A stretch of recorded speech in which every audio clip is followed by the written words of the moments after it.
currently I'm walking in this very dark street here in Japan. And guess what? I'm not afraid.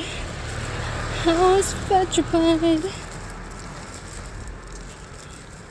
Alam niyo dito sa Japan, sa sobrang tahimik, feeling mo nasa sementeryo. Kasi walang tao dito, walang tambay, walang paggalagala. Ako lang. Wait lang, saan ba ako pupunta? I forgot the way. Going home. Okay, I remember na. Here. So yun na nga. Sobrang tahimik dito sa Japan. Nahihiya ka na lang mag-ingay. Yung tipong pag umubo ka, rinig ng buong kapitbahay. Kasi nga, tahimik sila.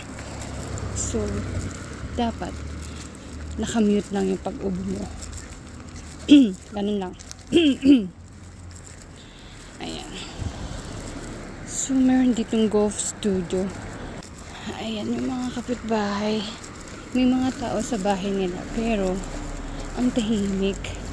Parang hindi sila nag-uusap-usap, hindi sila nagkakaraoke, hindi sila nag-iinuman. Ang tahimik dito. Nakakabaliw. Pero, may kumon. Buti pa dito may kumon. Yung tao nga kilala ko walang kumon since. Ayan. Malapit na ako sa inuuwian kong bahay. Hindi ko yun bahay. Bahay ng ibang tao. Pero doon ako sa kanila nakatira. Kasi, wala kayong magagawa. Inampun nila ako eh. Ayun na nga. So, along the way, if may nangyari sa akin masama dito, at least alam nyo, meron akong magiging witness. Kasi, naka-record siya.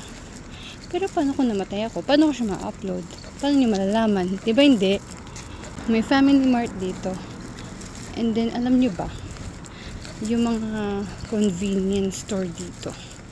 Meron silang mga postbox, mailbox. So, pwede ka maghulog ng mga furikumi or mga letter pack dyan. And then, ayun. Ito, tatawid ako ng kalsada at hindi ka pwedeng tumawid ng basta-basta. Kailangan sumunod ka sa traffic light. So, naka-red pa, diba? Okay, go na. Green na. For the go na ang person na to. Ayan. Oops, busog ako. Thank you, Lord. Ayan. Ayan, madilim na kalsada na naman yung dadaanan ko. So, good luck kung meron sa akin mag-salvage dito. Ano naman nag-salvage sa akin dito? Sino ba ako? Isa lang naman akong walang kwentang tao. Who would be interested in killing me? I'm just nobody. Nobody but you. Huy! OA. Ayan.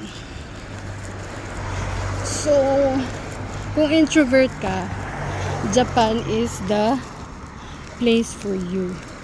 Pero if someone ka na hindi marunong at hindi kayang mamuhay mag-isa, doon ka sa malayo. Doon ka dito sa Japan. At tatawid tayo sa hindi dapat tawiran dahil ang layo pala tatawirin ko, B. Dito na lang ako. Okay. I'll stop the video now because I'm so tired of you.